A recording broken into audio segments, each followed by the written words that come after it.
Good evening, namaskar. I must clarify beforehand that my questions do not need to necessarily make me out to be an intelligent man. I don't want to be intelligent or to be taken so seriously that that's Sadhguru's responsibility to answer them. My questions will have the curiosity of a child who wants to sort of know, maybe I'm representing all of you, but I don't mind making a fool of myself as long as I get some answers. You're in a very advantageous position. That is because there can be nothing wrong with a question, only answers are a problem. Okay.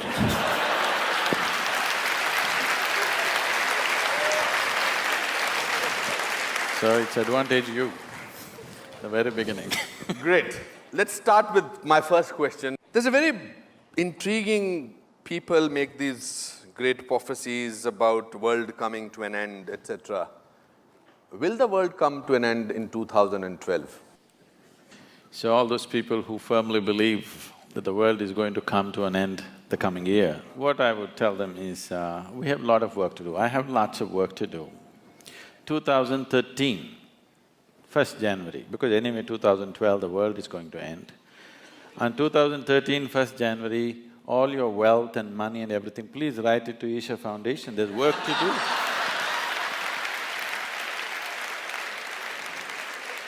The world is anyway going to end, what are you going to do with your money? For them, this is just an entertainment. They don't believe enough to give away everything and get ready. They just want to play with it. All vain minds are always looking at prophecies, they're looking at predictions, because they don't have a plan for their life. Those who are incapable of making plans always fall back on predictions and prophecies. Yeah, but I'll just request to give me 2% of that money that goes to your foundation. Do you believe that there is a God? Let's come to this. Before we handle God, let's handle belief first. Why do you believe something? One believes something because they are not sincere enough to admit that they do not know. There are only two ways to be. Either you know something or you do not know something. But whatever you do not know, when you bullshit yourself, it's called as belief. Instead of simply admitting, I do not know, you want to believe something. Somebody believes there is God, somebody believes there is no God. Both are in the same boat. They think they're different, but both of them are not straight enough to admit that they do not know. What is the problem in seeing what I do not know as I do not know? They have a problem because they do not understand the immensity of I do not know. I do not know is a tremendous possibility. Only if you see I do not know, the possibility of knowing arises within you. If you see I do not know, the longing to know will come. If the longing comes, seeking will come. If seeking comes, the possibility is alive in your life. Everything that you do not know, if you believe, you're destroying the very possibility of knowing. There are belief systems and belief systems and belief systems. But at the same time, the idea of God is universal. Why this has come is, it is perfectly all right for people to create a God. This is the thing about this culture. Here we have 33 million gods and goddesses, because this is the only culture which understood God is our making. There's something called as Ishta Devata. You can create your own God today. If you can look at all the existing gods, if you don't like them, you can make your own God, a tree in your garden, a rock in your garden, your mother, your wife, anybody you want, or whatever you want. You like this vessel, you can make this your God. Nobody thinks anything weird about it in this country because we understand this is our making. After all, in every piece of creation, the hand of the Creator is there. Whatever you can relate to, you use that, it's perfectly fine. I don't want to argue on this. So, do you think all our epics, Mahabharata, Ramayana, Shankar, Ram, Sita, they are fake? No, they have a historicity. Okay. There are buildings to prove that they were there, it's still in dispute. The dispute is on means they were definitely there, isn't it? Okay. No, I will still want to probe a little further on this topic. We have a major mandir, masjid issue, Ayodhya issue, etc., etc. We are still fighting about that.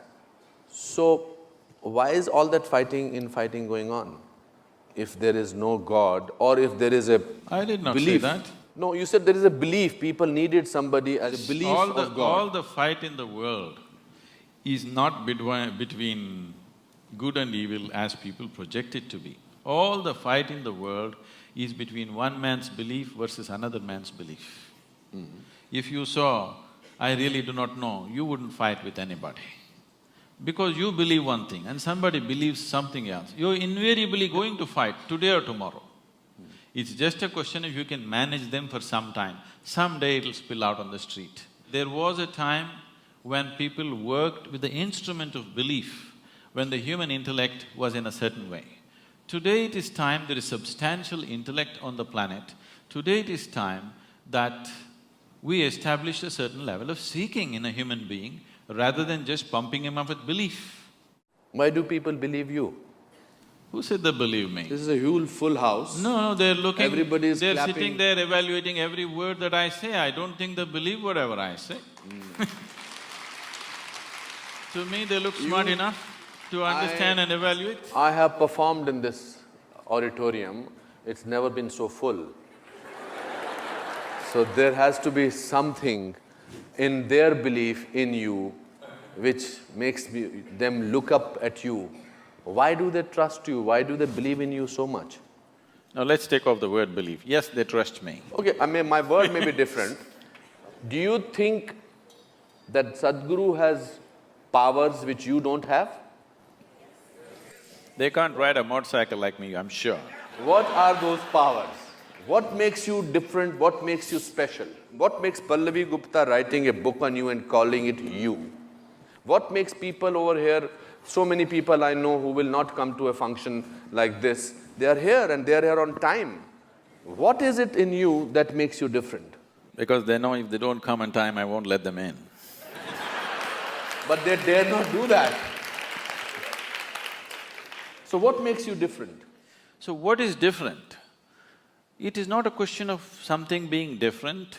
When you don't try to be special, when you just live as life is, that you don't try to make yourself special, because wanting to be special is coming from a certain an emptiness or a certain inadequacy within a human being.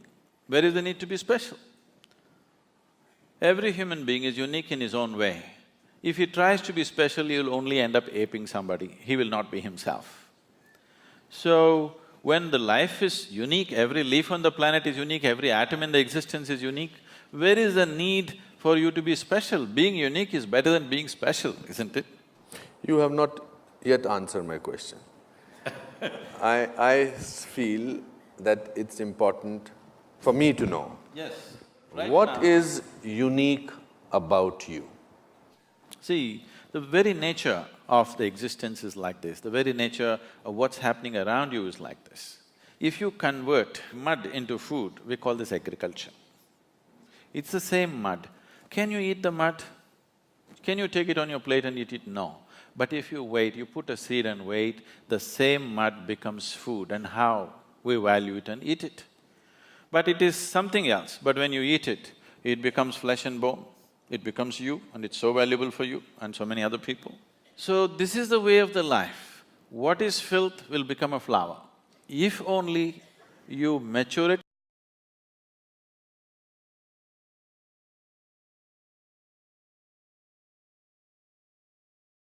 the flowers will grow. So, the question is not about what is different, the question is not about what is special, the question is just about, will you allow yourself to mature or will you let yourself just roll in filth? I feel very proud to be an Indian, and I'm sure a lot of people feel. But corruption bothers me, and I'm sure you also spoke about it. Do you think spirituality can help get rid of corruption to some extent? So let's understand this corruption properly in its right perspective. Rather than reacting against a bunch of people who are in an advantageous position, okay? Why I want you to understand this is because for the first time in the history of independent India, these 64 years, that means 2 generations of people, they have at least 50 to 60% of them have had such a bad deal. Today you and me will talk all this and go home and eat well. Correct. There's a whole bunch of people, almost 400 million people, who cannot do that. So, if we handle the next 5 to 10 years right, we can change that. It's a tremendous possibility which is on our threshold. There's an economic possibility sitting on the threshold. If we conduct this right, we can change their lives. Those people who have not eaten properly, those children who are malnourished, which have the highest level of malnourishment, those who are not educated, those who don't have opportunities, those who are in that horrible social and economic pit, their lives can change in the next 5 to 10 years if we conduct our act right. Every Indian should understand this. It is not just about economy means stock market. It is about hungry people who will have food on their plate. Economy does not mean stock market, economy does not mean foreign cars coming into India, economy does not mean you wear better clothes or this and that. Improving economy means there will be no hungry children in the country, which is something all of us should do something about. And that possibility is being jeopardized. Wherever I go, I speak to various economic and political leaders around the world, everybody says, we want to come to India, India is a big possibility, but the humiliation of corruption, we can't bear it. Because it's not just about money, they're willing to pay a percentage and get the work done, but the humiliation that they put through on a daily basis, which we have gotten used to, they're not willing to go through that. They said, it doesn't matter if we don't do business, but we don't want to come there and go through all that rubbish. So, this possibility is being jeopardized by a handful of people, or it is wrong to say it's a handful of people, it's a nation full of corruption. Correct. Because how many people in Mumbai streets, if there is no policeman, will stop at the red light? I think only 10% will stop. So these 90% are corrupt people. If you make them the chief ministers and prime ministers, you know what they will do? So instead of just calling it by one bad word called corruption, we need to understand, we as a society are trying to move from a feudalistic way of managing our lives to a democratic way. The democratic way has still not sunk into us. So I am saying in our psyche, we are still feudalistic in nature, but we are trying to run a democracy. Democracy will not happen with an active sense of education as to what is democracy, what is the power of democracy, what it means, what is the responsibility of living in a democratic society. This has not been done. We just took democracy from the British and we think if they just put their vote and get their fingers dirty once in 5 years, everything is settled. No, we have not educated people. We are still a feudalistic society acting to be democratic. Suppose, hypothetical question, I must announce that before that. Suppose you were made the Prime Minister of this country for 1 month, how will you change things? See, there are enough instruments in the democratic process. Making me or anybody a Prime Minister for 1 month is a cruel thing. Okay, for 5 years. Yes. So you admit that 1 month is not sufficient? No, because I 1 month understand. is a very cruel joke. It doesn't matter who comes to power for 1 month, he can't do anything in a nation as diverse as India. To get this nation moving, you need to understand this. You cannot move this nation with policy, with rules. You can only move this nation when anything that you want to achieve in this country, you make it a movement. If you do not make it a movement, if people do not emotionally connect to that, no rules, no policy is going to work in this country. It is only people who have been implanted from somewhere, who have not grown up with Indian people, who do not understand this. They think if you make a rule, everything is going to work. This is not Switzerland. If you announce on the notice board, everybody will follow. Here you have to make a movement out of it. You have to make emotionally people connect to what needs to be achieved. If you are not able to do that, nothing is ever going to happen. So, whoever becomes the Prime Minister, I don't want to imagine myself there. What do you think should be done? It can be very easily done. There are examples of states which are going leaps and bounds ahead. If you saw Bihar just 10 years ago, It was just… I've driven through Bihar just wanting to see what Bihar is. It just looked like Afghanistan, large parts of it. Correct. Today things are happening. Absolutely. Wonderful things are happening. Just one man. Things are happening in Gujarat, just one man. Absolutely. So can't we produce 25 men or women like that in this country for every state? Are we so impotent that we cannot produce 25 human beings with some integrity who will do something straight for this nation?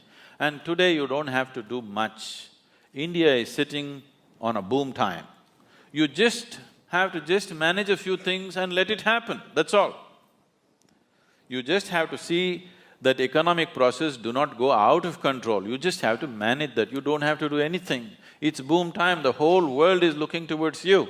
The only two economies everybody is banking on is right now China and India. India is better equipped because it's a democracy, because all the numbers are scrutinized, but what is in China cannot be scrutinized, so many people are very suspicious and fearful because it's supported by the government. India has a proper corporate structure, India has a reliable stock market which is a reading. Indian market is open, you can study what you want, you know where you're putting your money. So definitely India would be a natural destination for every investor in the world. Only thing is they're afraid of our corruption, not the system. They like our system. Our corruption… Corrupt system. System is not corrupt. Corruption. Corruption. The reason it's the people who are He has a manning it. way of making me say things that he wants me to say. No, the people who are manning it. People who are manning it are the problem. But how do you find them? You mentioned two states, you mentioned Gujarat and you mentioned Bihar. And strangely, they are not the states which we have in the center. So how do we… are we politically corrupt, politically completely bankrupt? How do we do that? No. It is only because common people are not participating in the democratic process. Yes. Participating in the democratic process does not just mean once in 5 years you cast your vote. Most people don't even do that. But I'm saying even if you do that, that is not enough. Democracy is an active sport, it's not a spectator sport. You can't sit back and say, let somebody do democracy. Democracy means you are the boss, you can't sleep on it. You have to be active to everything around you. If you do not bring that consciousness in people, that awareness and activism in people, it'll not work. At the same time, for everything you protest, for everything you call a bandh, for everything, it's our culture. People have understood the technology of how to stop the nation, bandh, hartal, but how to run the nation, it's a different technology. I'm saying, at least once a month, in your street, in your region, whatever is the sticking points in your area, in your street, just make a list of that, get a few people together, whoever the councillor, the MLA, call him for a meeting, talk to him what needs to happen. Casting vote once in 5 years is not good enough because you employ somebody and you don't see that he works. That is not… doesn't make sense, isn't it?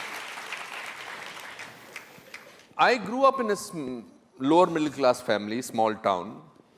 As a child, I had a great sense of wonder about everything. I till today have a great sense of wonder. I'm very happy to be talking to you. I don't see that in today's children. I don't see a sense of wonder in today's children. Because they replace the wonder with www. Exactly. Exactly, that's right. They know the whole universe before they're 6. Exactly, they know everything. They just have to press Google and all the information. But information does not necessarily translate into knowledge at all. So how do… and they always say this, that's the way I am. I don't see… my grandfather even at the age of 84 said, that's the way I am. So what is this, that's the way I am? I'm bored, dude, cool. I think that to be bad is being cool. If you say I'm a good man, he's a boring man. Usually they are. Yeah, they are for the world, for the marketing part of it. The breaking news after every 15 minutes for millions of channels is never about good things. It's only about disaster, rape, swindling of money.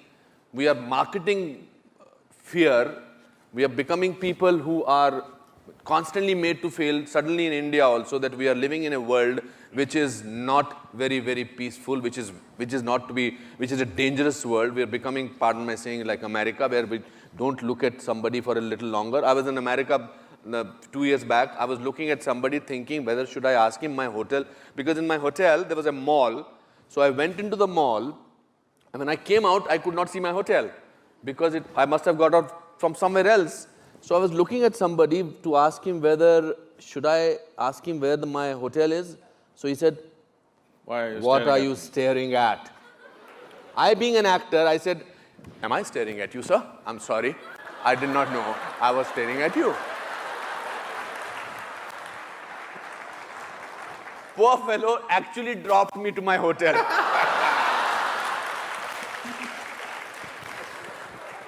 What my point is, how does one in today's time, in these times, retain a certain amount of innocence, a certain amount of sense of wonder? How does one do that? See, now there are two things you said, wonder and innocence. Wonder does not necessarily come from innocence. Okay. See, for example, when you were a child, you definitely looked up at the sky, isn't it? Absolutely. Did you ever count the stars? I used to do that in Simla. There was nothing to do. How far did you go? Oh, no, nothing. I could not go beyond 100 or 200. So I meticulously sat down on the terrace, counting, trying to make, segments of the sky and trying to count. I've gone up to 1700, and then you get mixed up. What was there is not there, what was not there has come, it gets all mixed up. But today, that itself was wonder. 1700 just blew my mind. Today scientists are telling you there are over 100 billion galaxies, not stars, 100 billion galaxies. So as you explore, as you know, the wonder will increase because you realize the nature of the existence, then wonder will just explode. So wonder is gone not because of lack of innocence or because of innocence, because what we call as knowledge, stupid conclusions about life. Today people are carrying their attention deficiency like a qualification. Anything in this existence will yield to you only if you pay substantial attention to it. But now people have become like this. They can't look at anything, everything is chuck. Now in this condition, there will be no wonder, only conclusions in your head. There is no perception, there is only, monologues going in your head. There is no perception. If there is perception, all noise in your head will just stop. If you're looking at something absolutely beautiful and engaging, everything stops. Why people are enjoying your cinema is just this, you switch off the lights, they're focused on the thing for those whatever few minutes or 90 minutes or whatever, their usual monologues are gone, something else is happening. It is the attention which is making the difference. It is not what's playing on the screen. It is what is playing on the screen is instrumental in grabbing the attention, but it is the attention, continuous attention, which is making the experience of being there. So, this is a rudimentary form of meditation. It's called dharana. So how does one in today's time retain that attention span? One simple thing is, everybody must do something about themselves. Every child, every school should bring this dimension that a child is required to pay attention to something continuously. It could be music, it could be dance. See, you cannot do music or dance unless you pay attention to it, You'll make a fool of yourself if you do not pay enough attention. But you can pass an examination without attention, understand? That's right. I've seen this simple thing. Children came to us, we have a Isha home school, which is run in a very different way. I one day went to the assembly, all these 6.5-year-old kids, they're all like this. I said, why are the kids like broken tops? Why are they shaking around like this? Then I just brought this thing, simply every day in the morning, Sari Gama Pada Nisa, 15 minutes, everybody must do. You go there after 2 months, they're all sitting like this. That's all it takes. You just take them into the jungle, make them walk for a night without torches, without cell phones, without anything, in a protected atmosphere, you will see within one night, there'll be a tremendous transformation in the sense of wonder in the child's life. But we are making them physically incapable of these things. Sitting just in front of the computer, they're becoming physically incapable. When physically it hurts, they will protest, they'll not do anything. So it's something that parents must take care of. Bringing up your child does not mean just sending him to school and getting marks and grades and nonsense. Your child in body and mind should grow up to full capabilities. That is when it will manifest in his life as success. Just marks will not manifest as success. For that, parents also have to be… Of course. Peaceful and restful. Do you get angry? You want me to right now? You can. It's not that I'm incapable of anger, I'm capable of everything. It is just that I have not given this privilege to anybody that they can make me angry, they can make me happy, they can make me unhappy, they can make me miserable. I have not given this privilege to anybody. If somebody need to be shouted at, boom, I'll go. So what makes you angry? It doesn't make me angry. If they need a shouting, I'll give it to them. See, there are different kinds of people in the world.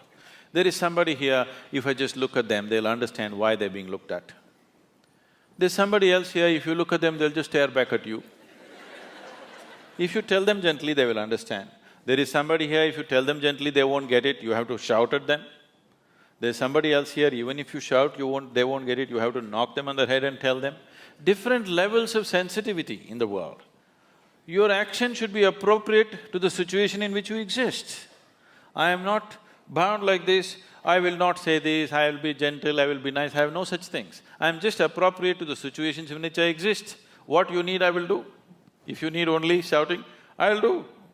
What's my problem? What's your shortcoming? My shortcoming is, I'm not tall enough.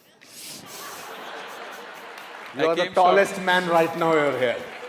We know that. I came little short. Do you feel lonely? When you're alone, if you feel lonely, obviously you're in bad company, isn't it?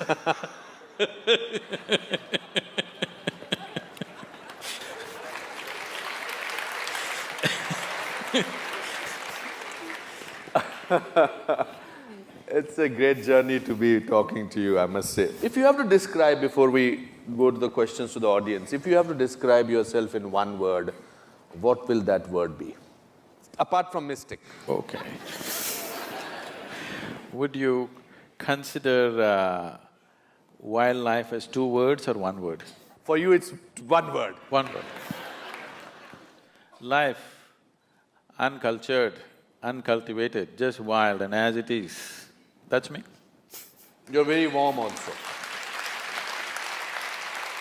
Just life, nothing else. It's been very enriching talking to you. I must say that I feel rich. Okay, so questions from the audience? Yes, please. Kiranji wants to ask a question. Yes. I'm sure it's for him. Not for me. All the questions for Anupam still remain unanswered, even though I've asked them very often. So I won't attempt it again. But I want to say that I'm very privileged to finally see you in person. Your book, Mystic's Musings, which I read many years ago when I lost my brother, my younger brother, and it was a great tragedy in the family and something that I was finding very difficult to cope with. It gave me great amount of courage and made me feel much better. Also, it talked a lot about spirits. It talked a lot about life being a continuous process. In that, you write about when you and your wife, everybody was constructing the Dhyanalingam. And you talk about how the thread of life or the grasp of life, something to that effect, became very fragile when she could not hold on to it and she passed away. What exactly did you mean by that?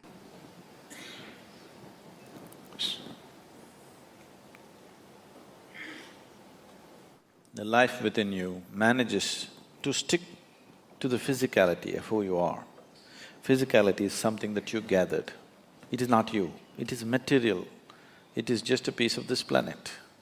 What you gathered from the planet, if it has to stick to the life that you are, you must be in a certain level of reverberance. If you drop an intensity below a certain point, you can't hold it. That is called as dying of old age. If you have seen anybody close up who are dying of old age, you will see his eyes become feeble, life becomes feeble. It's like the body is struggling to hold it, but it can't hold because it's become too feeble. If the reverberation goes below a certain level of intensity, it can't stick to the body, it will leave. So that is generally understood as leaving peacefully because without struggle it just passed on. So that is if the intensity drops. Another way to leave is you raise the pitch of life's intensity to such a pitch, it went beyond normal pitch, then also you leave the body. So spiritual sadhana is trying to get the pitch of your life to the highest point, because only if the intensity of life is high, it's like the voltage is high, that's why the lights are bright. If your voltage is low, the lights will be dim, your awareness will be dim, your perception will be dim, all you will know is just survival process. So you want to pitch it up. So when you pitch it up beyond a certain point, there is always a danger that you will slip out. So we will fix certain things. We will fix certain things when a spiritual aspirant is progressing with a certain rapidity, we will fix the body in a certain way so that that cannot happen. Just yesterday, ashram satsang, when we were there, one lady asked, why women are asked to wear toe rings when they get married? Because marriage was supposed to be such a huge experience that they could leave the body. At the age of 8, they would marry them. They will never see each other till they're 14 or 15. But emotionally, psychologically, she's cultivated and cultivated to believe that her husband is like God. When she meets him, life will explode. That possibility in the child's mind has built up. When she is physically mature, she's brought into marriage.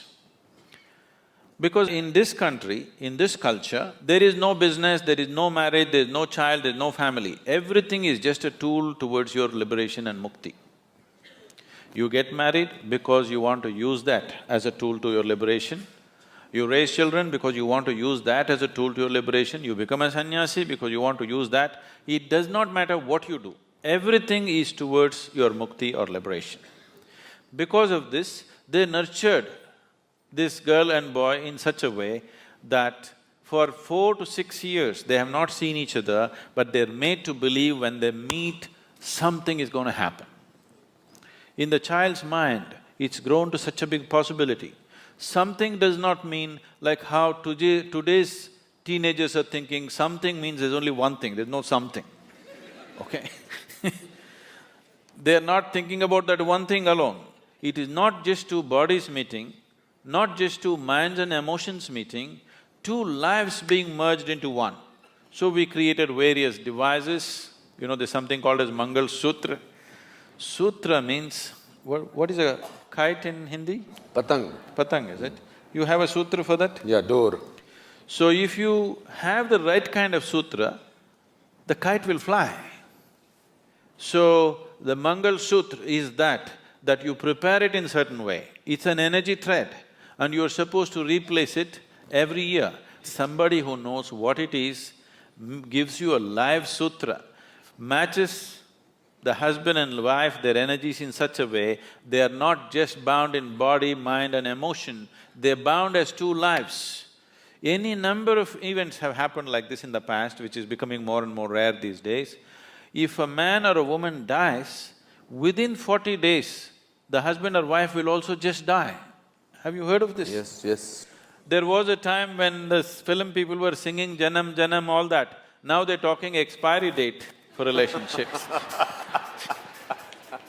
No Janam, Janam songs anymore? No Janam Janam songs. No. Because the idea was to bind two lives. How the bodies match, how the minds match, emotions match is not important. Two lives are entwined. So, there is a kind of bonding. Many of them have never spoken to each other. There is a bonding which is unexplainable.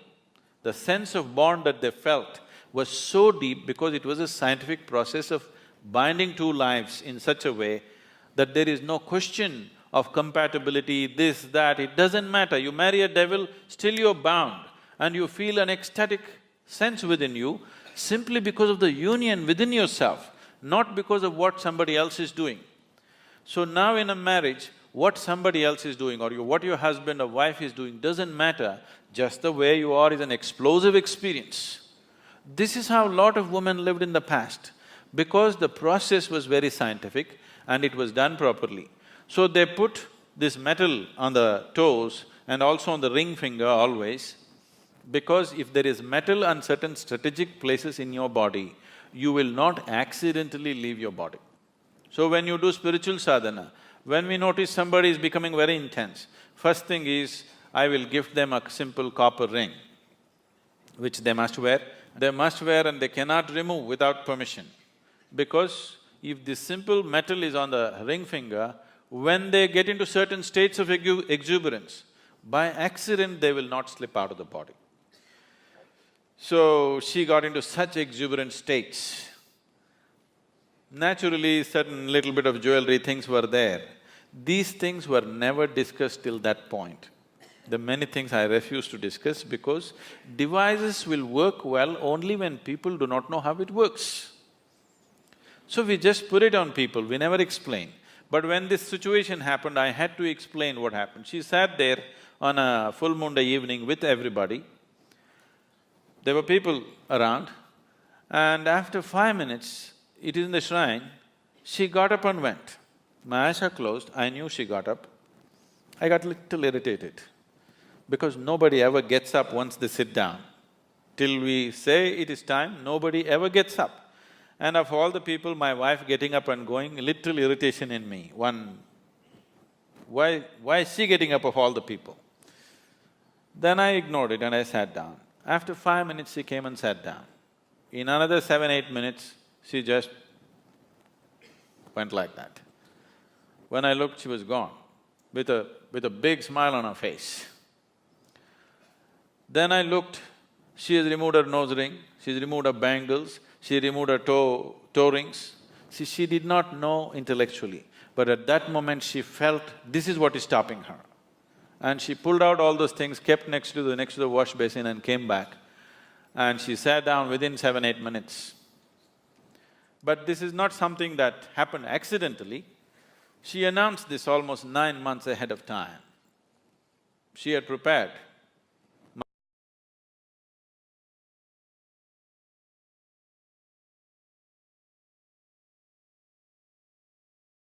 So that's a different aspect. But this is not new in this country. Any number of yogis just sit down, announce to everybody and leave their body. She was not somebody who was steeped in spiritual sadhana. She's just a very alive, she's either up or down, you know. She's either absolutely exuberant or down. She doesn't know the in-between. She's not somebody whom you would consider a yogi or established in sadhana, nothing like that. She's a very exuberant person and that's all it takes. That you're alive, that's all it takes. It's not that you know this or that, you're just 100% alive. That's the only qualification you need. And she started working towards it, she announced it 9 months ahead, we tried to sabotage it in so many ways to slow it down, but it went the way it went. Yes, please. At the Isha Yoga Center in Coimbatore, near the Samadhi of your wife, is a photograph which sent shivers down my spine. The feelings are of sheer ecstasy in my interpretation. How does one achieve that level of ecstasy in life? See, every life that is here is capable of joy, is capable of blissfulness, is capable of ecstasy. The only problem is they're not able to sustain it.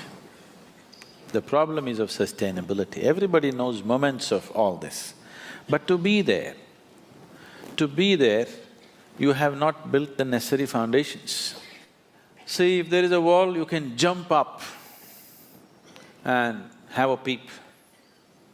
Or you can go on a trampoline and have a little longer peep, but you'll come down. But if you build a ladder, which is not so romantic as jumping, but if you climb up, you're across the wall. Instead of calling it by different names like blissfulness, ecstasy, this, that, pleasantness, highest level of pleasantness, this is what every human being wants. If your body is pleasant, we say it is health. If it becomes very pleasant, we say it's pleasure. If your mind is pleasant, we say this is peace. If it becomes very pleasant, we say this is joy. If your emotions are pleasant, we say this is love. If it becomes very pleasant, we say it's compassion. If your very life energies are pleasant, we say this is bliss. If it is very pleasant, we say this is ecstasy. If your surroundings have become pleasant, we say you're a success. This is all every human being is seeking, isn't it? Nothing more. You want your insides pleasant, you want your outsides pleasant. This is all a human being is seeking. Outside pleasantness, you need people's cooperation. Yes?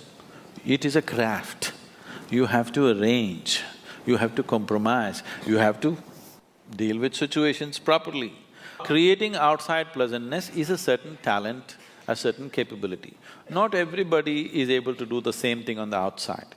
But when it comes to interiority, all of us are equally capable. Nobody has come better endowed than the other. Every human being is capable of the same thing in the inward dimension. So, somebody is sitting in a state of ecstasy, how to get there? Is it possible for me? Don't even ask the question, is it possible? If it is possible for me, it is for sure possible for you. But what I do on the outside, is it possible for you? Maybe, may not be. But what I do on the inside, is it possible for me? Definitely, definitely possible. Inner experience, nobody can be denied. External capabilities are different. So, what needs to be done? Whatever you've been through, the inner engineering is the fundamental. If you get this one thing right, you will naturally grow into that. The problem is, every day you keep undoing it. You understand? So every day in the morning you do this, now we are giving the Isha Kriya CD also all over Mumbai. But every day in the morning you give yourself a 3-minute crash course in inner engineering. You will see, in 3 months' time, you will be feeling very pleasant. In 6 months' time, if you simply look at a tree, you will burst into ecstasy. If you look at a cloud, you will burst into ecstasy.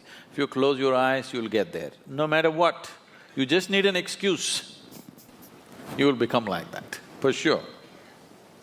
Because these are the fundamentals. That's why I'm saying it's engineering, because if you want to engineer something, you have to do it right, otherwise it'll not work. You can't somehow… See, you want to build this building, you can't somehow place something and hope it will stand. It will not stand. You have to place it in a certain way, then only the building stands up, isn't it? Similarly, you have to hold yourself in a certain way, then only this experience holds up. Otherwise, moments up and then down. Also, I feel, with your permission, I think if you depend on others to make you happy, I think there's a possibility you may not be happy. If you decide that you need to decide to be happy, then there is a possibility. Why are you underestimating her husband? Okay.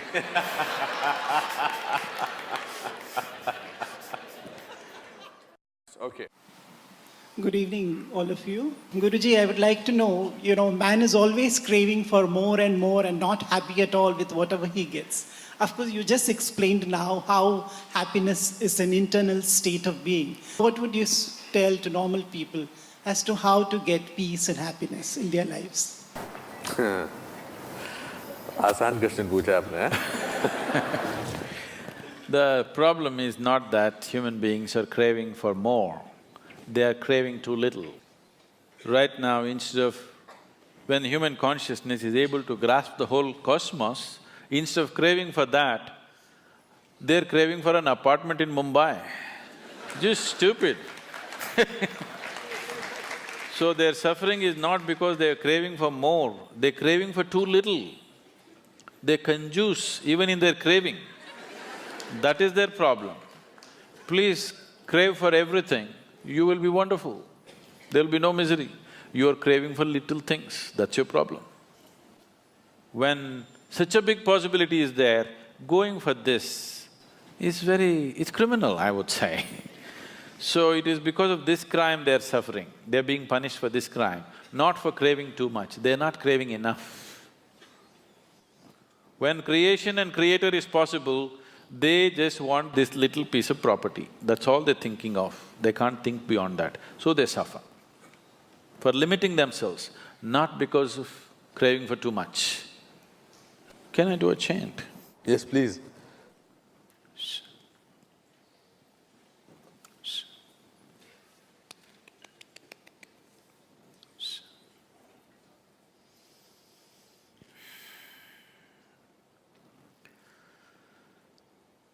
Karacharana kritam va kayajam karmajam va shravananayanajam va manasam va paradam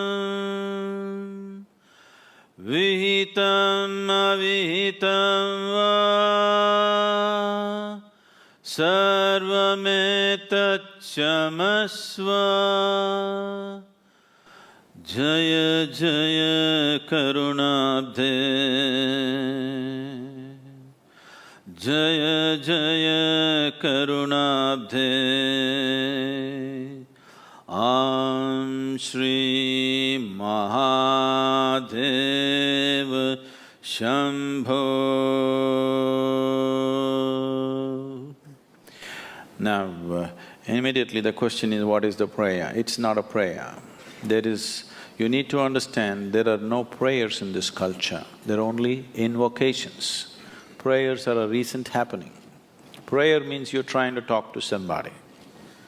Invocation means you're trying to bring out what is the greatest thing within you. Now, what this chant, to put it in a simplest form, is everything.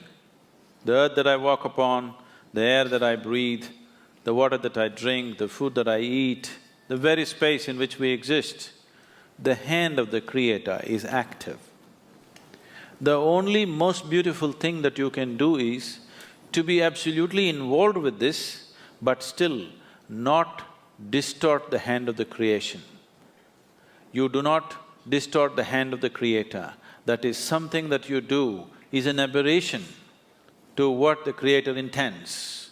The intelligence behind creation, what it is intending, to be in tune with that, not to do some rubbish of your own thing. So, this is a journey from being a piece of creation to being the Creator. Every human being is capable of this. It's my wish and my blessing. This should become the reality in your life. Thank you very much for being here.